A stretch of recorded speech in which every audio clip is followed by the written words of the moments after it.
noite a todo mundo. Salve a todo mundo que está aqui presente. Agradeço pela presença, por essa tarde maravilhosa que a gente está tendo agora entrando à noite. Está todo mundo me ouvindo agora? O microfone estava aqui fechado. Vocês estão conseguindo ouvir? Bom, eu vou apresentar aqui essa amiga maravilhosa que a gente tem, com o professor Mamadou Alfa-Diallo. O professor Mamadou é bacharel em administração pela PUC, cursou mestrado em ciência política pela Universidade Federal do Rio Grande do Sul e doutorado também na Universidade Federal do Rio Grande do Sul. Ô, Thaisa, estou te ouvindo muito pouco. Está me ouvindo pouco? É. Deixa eu ver aqui, professor. Meu volume está no máximo. Deixa eu entender. Se eu consigo aumentar mais um pouco. Melhor agora? Tá baixo, mas tá bom. Tá. Melhorou? Ajudou um pouco, sim. Agora pronto, mais próximo. Então, o professor Mamadou, ele é bacharel em administração pela PUC, cursou mestrado em ciência política pela Universidade Federal do Rio Grande do Sul, doutorado também na Universidade Federal do Rio Grande do Sul, é professor dos cursos de graduação em Relações Internacionais e Integração, História, é docente em pós-graduação de Ciências em Relações Internacionais da UNILA, coordena o curso de especialização em Relações Internacionais Contemporâneas, é vice-coordenador do Centro Interdisciplinar de Integração e Relações Internacionais da UNILA, atua nas redes de política internacional, análise das relações internacionais contemporâneas, análise dos conflitos, guerras e processos de integração regionais da África e do Oriente Médio e história da África contemporânea. Então, o professor vai falar para a gente hoje um pouco sobre a potência das mulheres africanas na vida dos homens africanos. Tem muitas contribuições potentes para o Brasil. Então, salve a todo mundo, salve a professor. Agradeço por ter aceitado o nosso convite. Então, a palavra é sua, professor. Pedila, muito obrigada. Obrigado. Vocês estão me ouvindo? Estão me ouvindo? Sim, professor, estamos te ouvindo. Ah, tá bom, então. Primeiro, muito obrigado pelo convite. Eu acompanhei as mesas dos colegas agora de tarde. Algumas não consegui assistir todas, mas eu assisti com muito interesse. Eu acho que é dar parabéns para a organização. E dizer do início que eu, pessoalmente, não trabalho sobre feminismo, mulherismo, mas o que eu vou tentar trazer aqui, visto a irmã Lilian, quando ela me convidou por indicação do professor Alencali, eu não podia não aceitar o convite, mas então eu pensei trazer aqui algumas coisas sobre a mulher africana, porque do ponto de vista da minha área, das relações internacionais, da ciência política, dos estudos estratégicos, o papel da mulher no continente africano me parece que pode ser um exemplo para o mundo, não somente, pode ser, é um exemplo para o mundo. Então vou tentar trazer aqui de uma forma muito apanhada algumas proezas, alguns fatos de algumas mulheres dentro do continente africano para a gente refletir sobre o papel da mulher, não somente na atualidade. E diga-se de passagem, eu ouvi a irmã do Cabo Verde, não me lembro agora do nome, que falou anterior a essa mesa, mas ela estava falando sobre a colonialidade, ela estava falando sobre o papel do colonialismo. Me parece que certamente o Estado africano, a mulher africana depois da independência, certamente a um dado momento ela tendeu a perder um pouco de espaço. No entanto, isso do ponto de vista da modernidade, do ponto de vista do ocidentalismo, do ponto de vista daqueles estados herdados da colonização e que de uma forma ou de outra tentou dar uma continuidade a um processo colonial.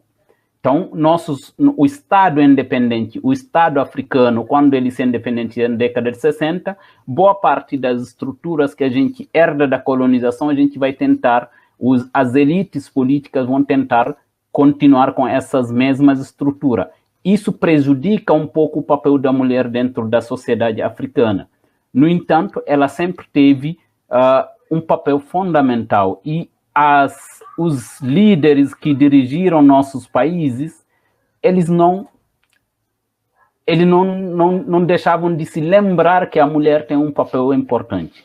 Então, para começar, eu só queria ler aqui um poema do Leopold Sédar Senghor, eu acho que todo mundo conhece, mas é uma forma também de homenagear a mulher africana, a mulher em geral, porque me parece que em tempos atuais, em tempos de colonialidade, de processos decoloniais, há uma necessidade de reafirmar o papel dessa mulher. Então, ele vai dizer, vou ler em português e em francês, eu não me sinto muito à vontade em português, mas enfim, eu vou ler em francês, depois eu vou tentar a tradução. Femme noire, femme nue, femme noire, vêtue de ta peau et de ta couleur, qui est vie, de ta forme qui est beauté, j'ai grandi à ton ombre. La douceur de tes mains bandait mes yeux, et voilà qu'au cœur de l'été et de midi, je te découvre. Terre promise, dit haut d'un haut col calciné, et ta beauté me foudroie en plein cœur, comme l'éclair d'un aigle. Femme nue, femme noire, je chante ta beauté qui passe, forme que je fixe dans l'éternel, avant que le destin jaloux ne te le réduise en cendres, pour nourrir les racines de la vie. É um poema que continua. Eu não li todo o poema, mas nessa parte que ele vai dizer, mulher nua, mulher negra, vestida da tua cor, que é vida, da tua forma que é beleza, eu cresci, a tua sombra, a doçura das tuas mãos vendava meus olhos. Eis que no ventre do verão e do midi, e do meio-dia, eu te descubro ter prometida de um alto colo calcinado, e tua beleza me acerta em pleno peito, um pleno coração, na verdade, aqui, como o relâmpago de uma águia, mulher nua, mulher obscura, fruto maduro, de carne firme, sombrio extásios de vinho negro, boca que bota lírica a minha boca. Aí continua o poema. Mas por que eu leio esse poema? Porque quando a gente vai falar da política, obviamente a gente fala dos homens políticos. Mas o homem político africano, o Leopold Sédar Senghor, é um deles. Foi o primeiro presidente do Senegal independente. Então, quando ele faz um poema, não é o único, e tem vários dos seus poemas que vai ressaltar a grandeza da mulher, a importância da mulher africana. Me parece que isso, do ponto de vista atual, principalmente quando a gente fala do renascimento africano, de reafirmação da identidade africana e da identidade negra em geral, me parece que isso é bastante relevante. E do outro lado, por um poema desse, também eu falando a partir da América Latina, eu estou aqui em Foz do Iguaçu, que na tríplice fronteira entre Argentina, Brasil e o Paraguai, me parece que também isso é uma homenagem a todas as mulheres negras desse continente, porque o colonialismo e a colonialidade, uma das coisas que ele faz para a mulher negra é rebaixar ou diminuir a importância da mulher, tentar desmoralizar essa mulher negra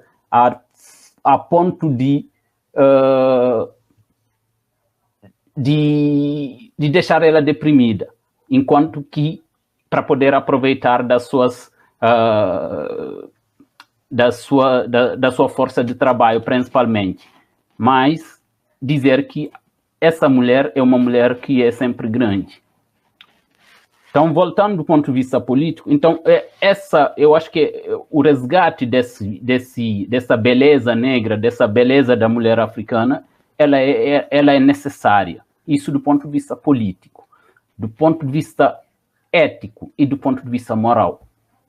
Porque isso nos traz, nos dá confiança para seguir em diante, para seguir nas lutas, principalmente. Aqui na América Latina, no Brasil, que nós vivemos, a gente sabe qual é o papel da mulher negra para a família, para a sociedade que nós vivemos. Então, isso me parece que o Senghor, ele é um autor que deve ser relido, ou deve ser sempre usado como referência para para toda a negritude, Então, isso é o primeiro passo. O segundo passo, se discute bastante sobre o papel da mulher na sociedade africana. A mulher é marginalizada, a mulher é isso e aquilo. Mas, se a gente olhar todas as grandes decisões políticas, as grandes decisões geopolíticas, elas têm, como se diz aqui, atrás de um grande homem sempre tem uma grande mulher. No continente africano, as mulheres são a base da sociedade.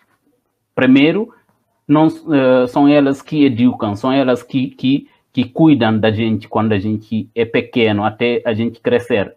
Inclusive, a gente nunca cresce diante da mãe, sempre somos um bebê, uma criança. Isso, quando a gente pensa na mulher, me vem também na cabeça uma fala de um historiador senegalês chamado Abdoulaye Bathily. Atualmente, me parece que, se eu não me engano, ele é funcionário da ONU, ele representa a ONU na África Central.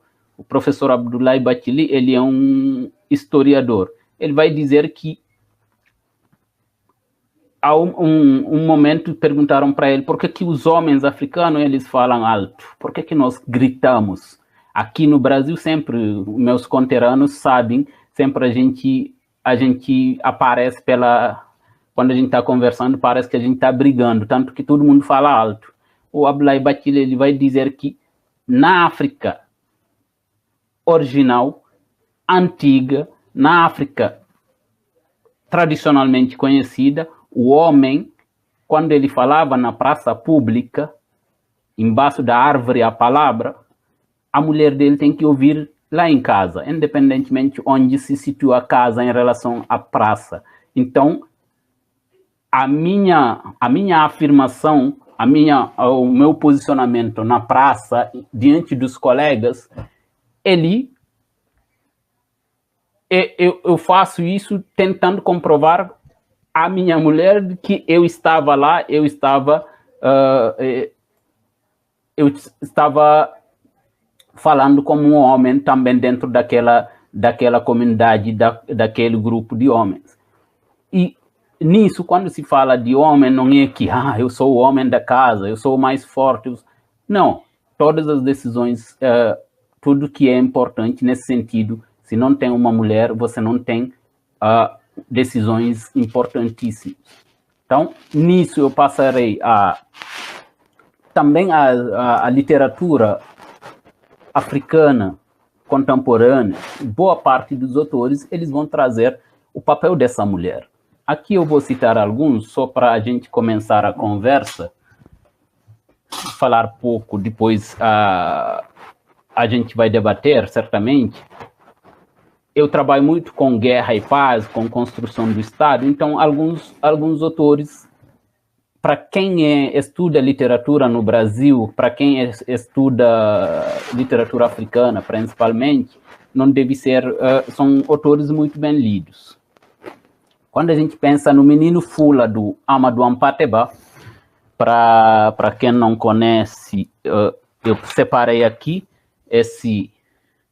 esse senhor aqui, o menino Fula, que é a Mukulel, l'enfant Peul, o menino Fula, nesse livro, o Amadou Ampateba, ele vai trazer a biografia de uma mulher e ele vai mostrar como que as mulheres, através dessa personagem, como é um romance, como que as mulheres constroem ou participam na construção da narrativa que leva à pacificação, que leva à construção da paz. Eu não vou ler toda a história, mas é o seguinte, ele vai dizer que, olha, uma mulher que era uma das mais belas do lugar e tinham vários pretendentes. Entre todas que se apresentavam, para casar com ela, ela vai dizer o seguinte, ela vai dizer que eu não me casarei com um homem cujas mãos foram sujas sujas, eu não sei como traduzir o termo aqui. Ele vai dizer que eu não vou me casar com um homem cujas mãos foram sujas com pó, com pólvora. Porque com pólvora de fuzil. Ele vai dizer que quem luta, quem usa a arma é um poltrão, eu não sei como traduzir isso. Então, usa a arma não é um guerreiro, não é alguém que merece ser respeitado, porque é um cara que tem medo de enfrentar a vida e de enfrentar seus iguais, porque ela vai dizer que, olha, quem luta com fuzil é alguém que não tem coragem. Quem tem coragem luta com a flecha, quem tem coragem luta com as mãos, olhando nos olhos do outro. Então,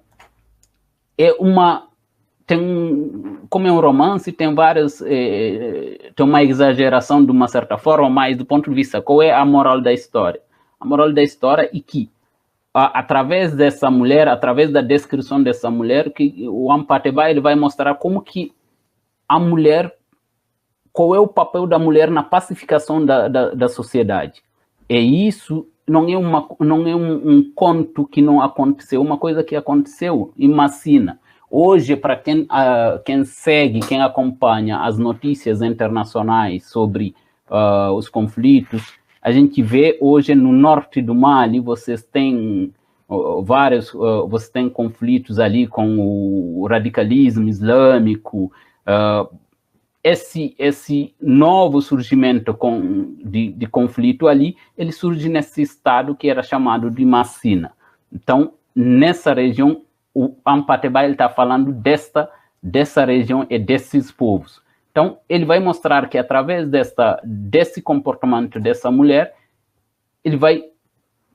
ela vai conseguir até desestimular até o próprio chefe de Estado a usar armas, a abandonar a luta, a guerra, porque é uma coisa que é nociva para a sociedade. Ele vai, através disso que ela vai mostrar aqui. Então, e inclusive ele vai, mais tarde ela vai dizer que ela não vai aceitar casar com um homem que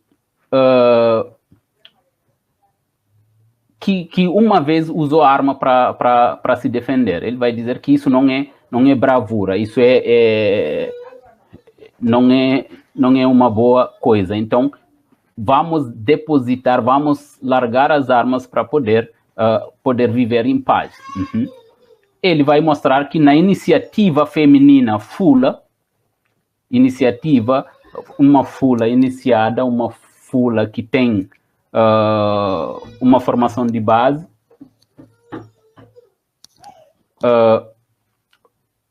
desculpem, tem uma Fula iniciada, ele vai dizer que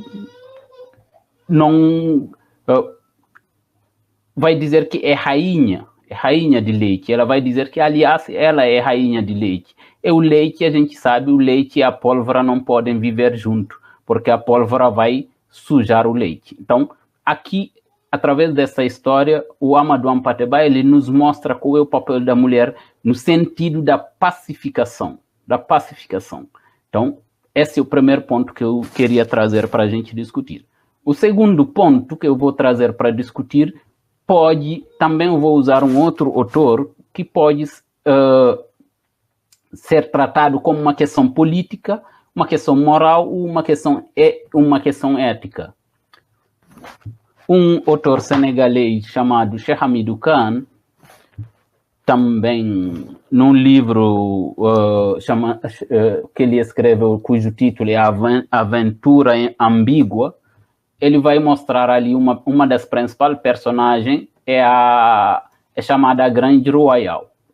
Essa Grande Royal é uma mulher que era, sempre nessas descrições, você tem a exaltação da beleza, da grandeza, da firmeza dessa mulher, e ela vai ganhar esse título de Grande Royal pela firmeza que ela tem, pelo medo que algumas tribos do norte do Senegal, na atual Senegal, lá na fronteira com a Mauritânia, tinham medo dela, porque ela era irmão do rei.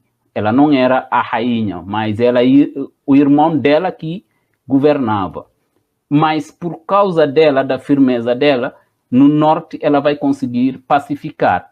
E a partir dessa pacificação, o respeito que esses povos, que esses tribos tinham com ela, eu estou usando aqui tribo entre aspas, porque o conceito de etnia e tribo, me parece, são conceitos que podem ser colocados entre aspas devido à origem um pouco, ao uso que o colonialismo fez desses conceitos. Para isso, para quem tem curiosidade, eu recomendaria, nesse sentido, o livro do Amsel Mbokolo, No Coração da Etnia. Então, eu uso a palavra entre aspas. Então, através desse respeito, a partir do norte, ela vai ganhar o título de Grande Royal. Mas a história principal não é isso. A um dado momento, depois da colonização, ou durante a colonização, a sociedade africana entrou em crise, ou com um dilema sobre o que fazer, dilema entre tradição africana.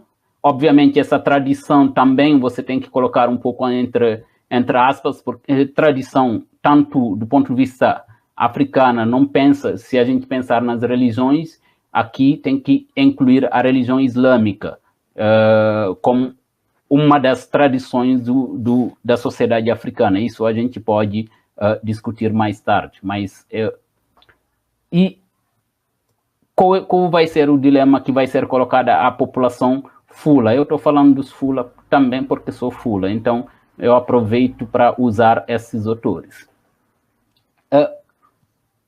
Um dos principais dilemas que a colonização vai colocar para a sociedade africana é a escola colonial. A um dado momento, os pais eram obrigados a enviar as crianças à escola. Mas nessa comunidade Fula vai ser um dilema muito grande. O livro, ele tem uma história muito longa, mas a personagem principal é um cara cujos pais eram um dos professores, um dos sábios que ensinavam a religião islâmica. Ele vai ir à escola francesa, ele vai para a França para fazer filosofia. Obviamente, dentro da filosofia, ele vai entrar com um choque entre você sai de uma educação familiar religiosa, onde você é educado a dizer que Deus é único, você tem todo um comportamento do ponto de vista ético-religioso. Você vai numa sala de aula onde a filosofia, você estuda Nietzsche. Caras que dizem que Deus não existe. Aí entra um choque. O cara, ele volta. Então, nesse debate, a personagem, ela vai, o Samba Diallo, que é o nome da personagem, vai voltar, vai se enlouquecer ao longo da história. Mas, enfim, a partir dessa história, a comunidade vai tentar, vai discutir sobre a questão. Temos que devemos ou não devemos enviar nossos filhos para a escola. Isso é um debate que se faz na década de 30, 40, certamente, até a década de 60, até depois da independência, essa questão ela é colocada sobre a educação. Então, quando o debate se coloca, se discute em várias instâncias, só que não se tinha solução. A um dado momento, essa mulher, chamada Grande Royal, ela vai convocar uma assembleia, os homens, a sociedade inteira, e ela vai chamar pela primeira vez as mulheres a participarem na mesma assembleia juntamente com os homens. E o que ela vai dizer para eles? Aqui, me permitem que eu vou ler. Ele vai dizer que, olha,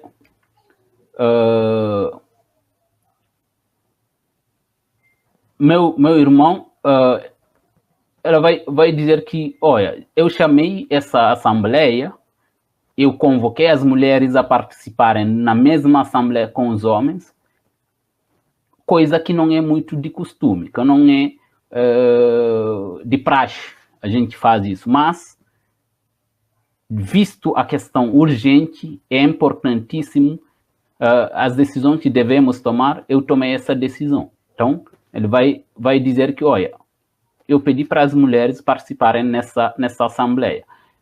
Para quem está nos ouvindo, tem que saber que dentro da sociedade africana, o Cheikh Anta Diop ele vai dizer que nós somos naturalmente bicameral.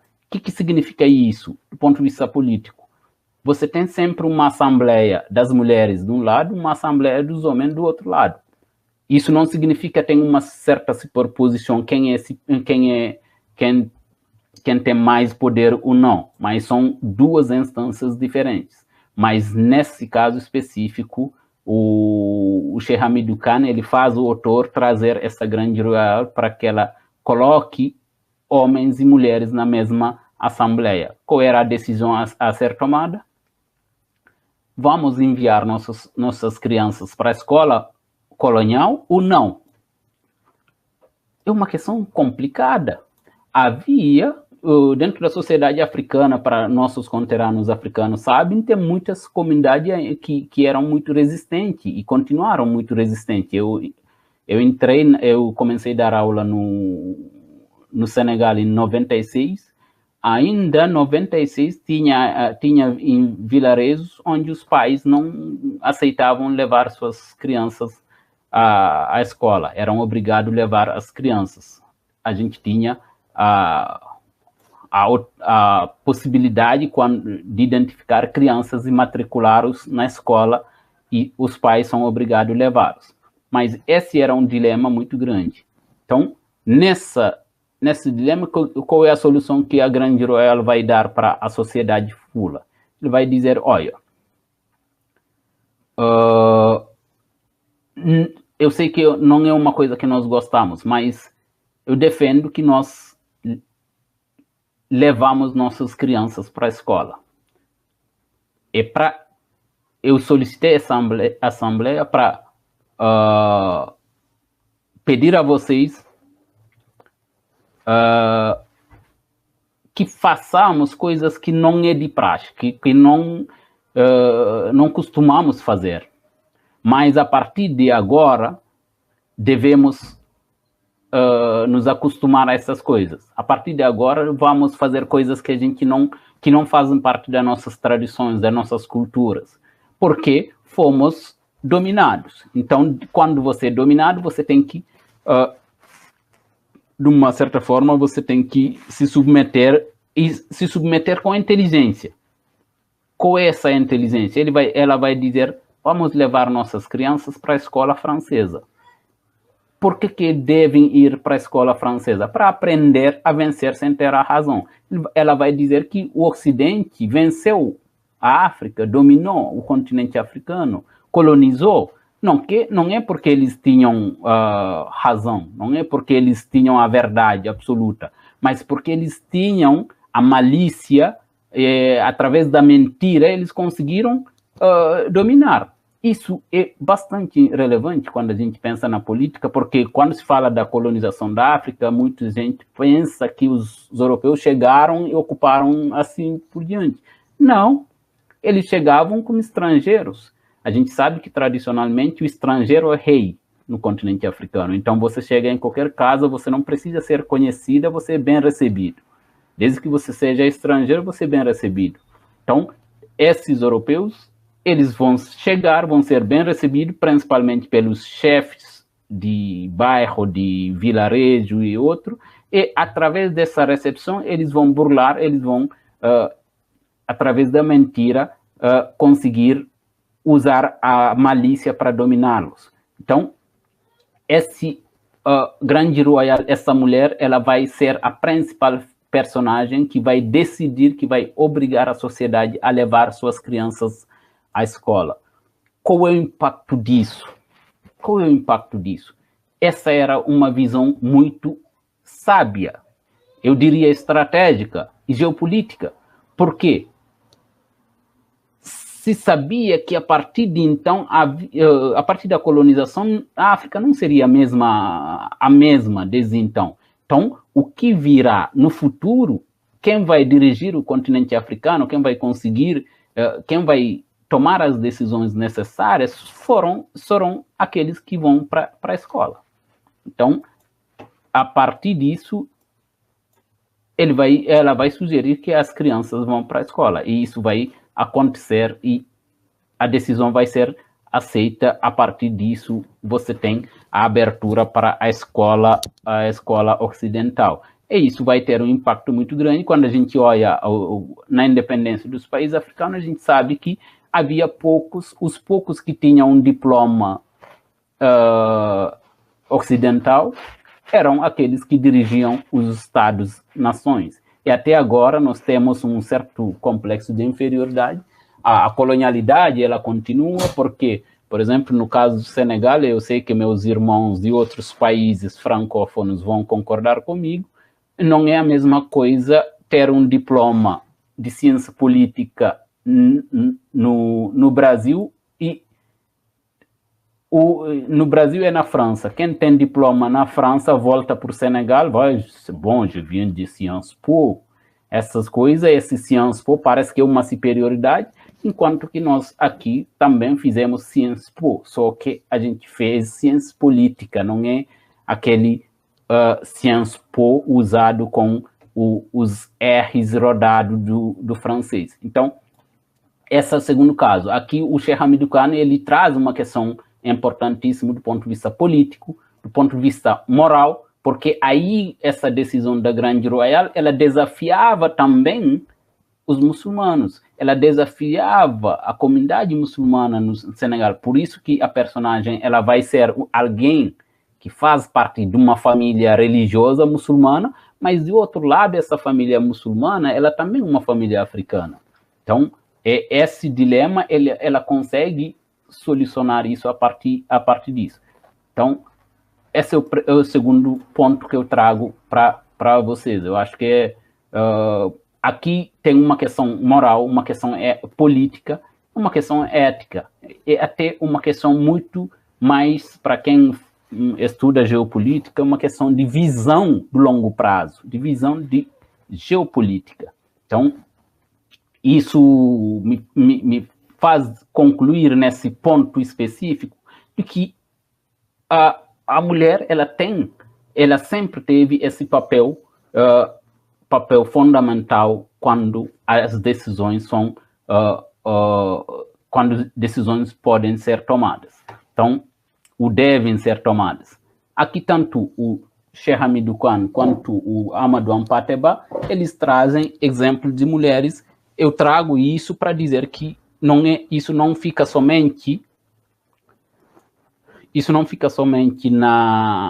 no campo da teoria do passado, mas não. Quando a gente aplica isso, quando a gente vê o papel das mulheres em comunidades como a comunidade Diola, no sul do Casamance, algumas outras comunidades tradicionais, a gente tem esse papel da mulher que continua fundamental. Então, isso nos leva a dizer que, para quem acha que a mulher ela não tem importância, ela é dominada, tem um machismo no continente africano, obviamente não se pode negar o machismo, mas isso não significa que o fato das mulheres ficarem em casa, ou cuidarem das crianças, cuidarem fazer de casa, isso significa necessariamente que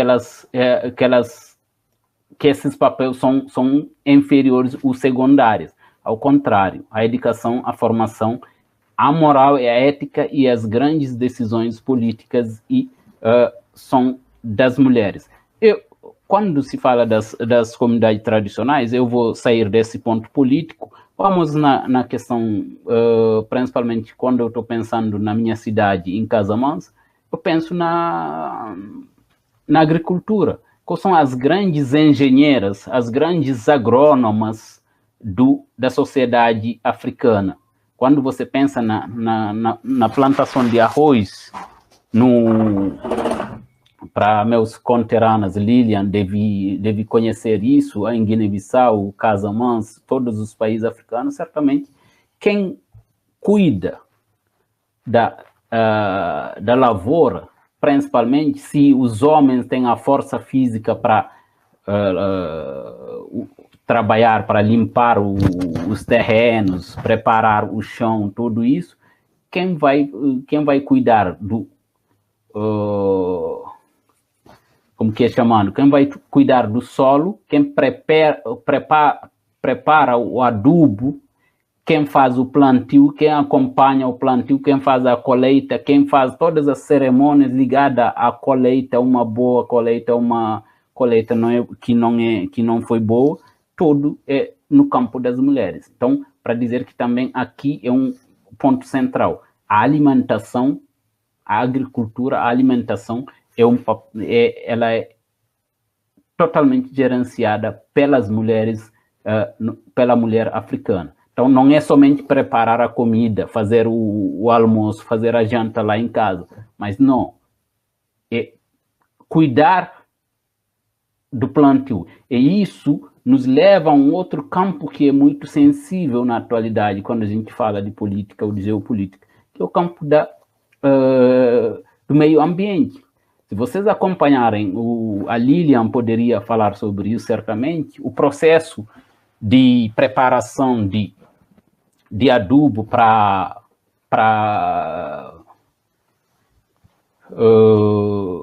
o arroz, para os campos onde vão ser plantados, você vai ver que é feito de uma forma muito, muito orgânica, muito natural, sem uso de agrotóxico. O agrotóxico, isso é uma importação, é uma coisa que não é muito comum na sociedade africana. Então, se tem todo um processo de processamento ou de transformação de uma forma muito que os ambientalistas iam bastante gostar, para quem se dedicar a esses estudos, ou acompanhar como que essas mulheres fazem, preparam esses adubos. Então, é todo o processo, desde a preparação até a colheita, é a mulher que faz. E isso significa gerenciar de uma forma equilibrada o meio ambiente. E isso me parece bastante importante. Então, já vou terminar, vou concluir já. Então, aqui são duas coisas que eu usei esses autores para trazer essas questões para a gente poder discutir. É dizer que também, se estou usando de personagem usado nos romances, nos escritores na literatura africana, a gente poderia falar de Kino Achebe, a gente poderia falar de Wole Soyinka, a gente poderia falar de outros escritores africanos que trazem esse papel da mulher. Mas quando a gente vivencia também na sociedade africana, a gente sabe que quem cuida, quem tem o papel central da mulher, ele continua bastante importante. Então, do ponto de vista político, do ponto de vista econômico e do ponto de vista social, moral e ética. Então, vi que meu tempo está acabando, mas é somente provocações para dizer que no campo da ciência política, no campo das relações internacionais, hoje, na atualidade, se você vê até a gente falar de eleições no continente africano, os candidatos que são eleitos, quem dá peso a esses candidatos é o papel das mulheres, o trabalho das mulheres nas bases políticas. E, graças a Deus, o continente africano está tomando um rumo muito... Está se adiantando de em relação a vários outros países. Hoje a gente tem a igualdade dentro dos partidos políticos, dentro do campo político entre homens e mulheres no continente africano. No caso do Senegal, a gente já tem 50-50 e a população é quase também igual entre mulheres e homens, você tem 50% cada um. Então, uma provocação muito rápida para a gente poder discutir. Perceberam que eu não tratei do mulherismo africano, eu não trato do feminismo, eu não tratei disso, mas dentro do meu campo de estudo, eu diria que tem várias personagens que a gente poderia estar trazendo aqui para mostrar como que isso impacta na atualidade. Bom, eu não falei das presidentes, das primeiras mulheres que foram presidentes, tanto na Libéria quanto em uma outra de Ruanda, que é agora a secretária-geral da Francofonia, que são mulheres que fazem a diferença. E sempre, a mulher africana sempre fez a diferença. Então, isso me parece que um bom exemplo e mais uma razão de voltar ao poema de Senghor, dizer que não é só beleza também.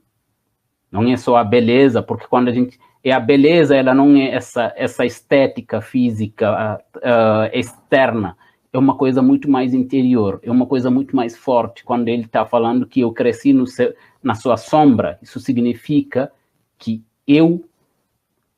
a minha existência, ela se deve, quem me protege, onde que eu esteja, além de Deus, é a mulher. Primeiro é a mãe, depois é a esposa. Então, a gente tem somente a agradecer. Muito obrigado. Eu acho que é bastante para a gente discutir.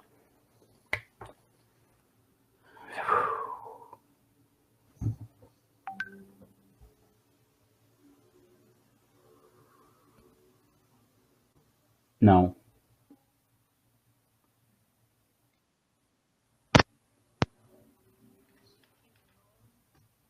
Sim. E agora? Sim. Pronto. Uhum. Falhas técnicas. Muito obrigada, professor. Então, assim, a ideia realmente não era falar sobre o mulherismo na mesa, nem necessariamente sobre outras vertentes.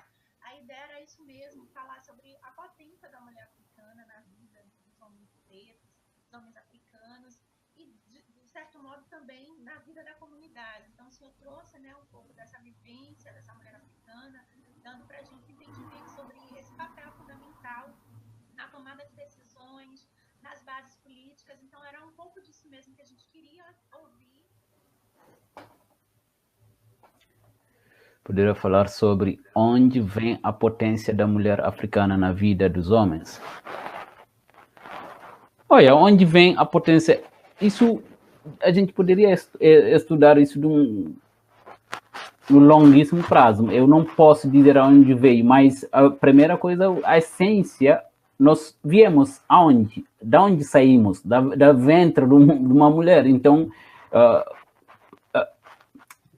nós fomos gerados por uma mulher. E não somente você fica 9 meses numa barriga de mulher, depois você é amamentado 3 anos, 2 anos, dependendo de quanto tempo. Então, você tem uma coisa que é natural, que é natural, eu diria. Aí que vem essa potência da mulher.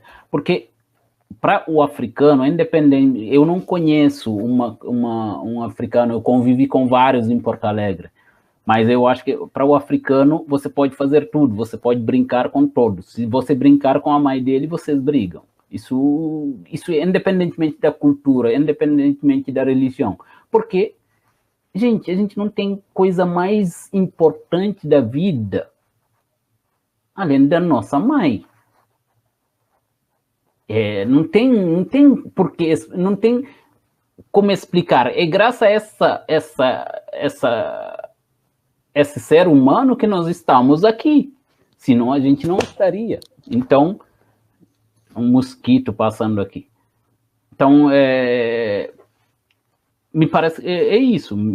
O poder vem dali mesmo. O fato de eu ser gerado por uma mulher e que sempre, olha, eu que estou falando para vocês, por exemplo,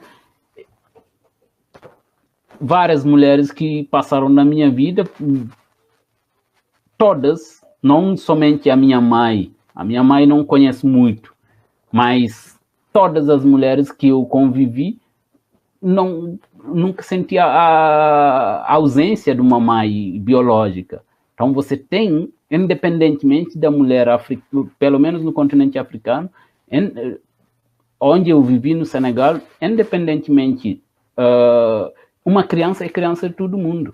Então, você entra nessas famílias, são grandes, às vezes você tem 3, 4 mulheres, um homem, onde você tem uma quinzena de crianças circulando. Se você entrar ali, chegar no horário do almoço, no horário do café da manhã, no horário do banho, você não sabe quem é mais de quem. Por quê?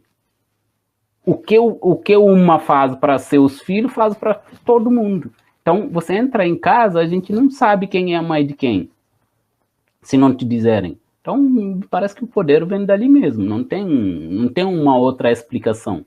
A gente, sem a mulher, a gente não existe. Então, professor, a próxima pergunta é: o professor poderia dar exemplos originais da potência da mulher e como o homem é impactado por essa potência? Um exemplo, se a gente pegar na sociedade africana, se a gente pegar as resistências africanas,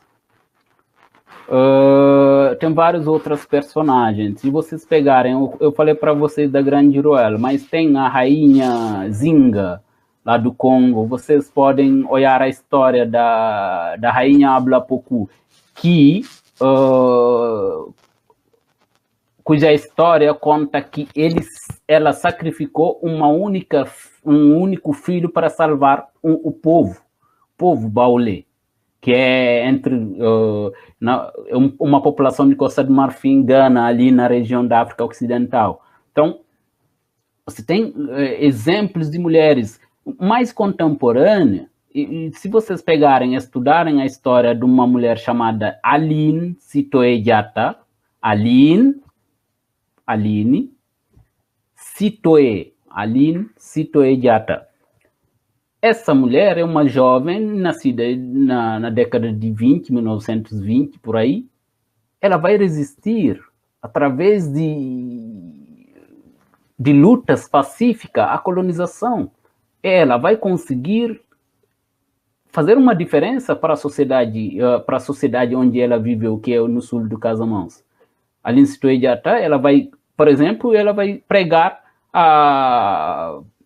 o boicote de plantar aquilo ali que a colonização queria que a população plantasse, principalmente entre a primeira e a Segunda Guerra Mundial. Então, você tem vários exemplos nesse sentido. O papel da mulher, a resistência da mulher e também a paciência, certamente a paciência. E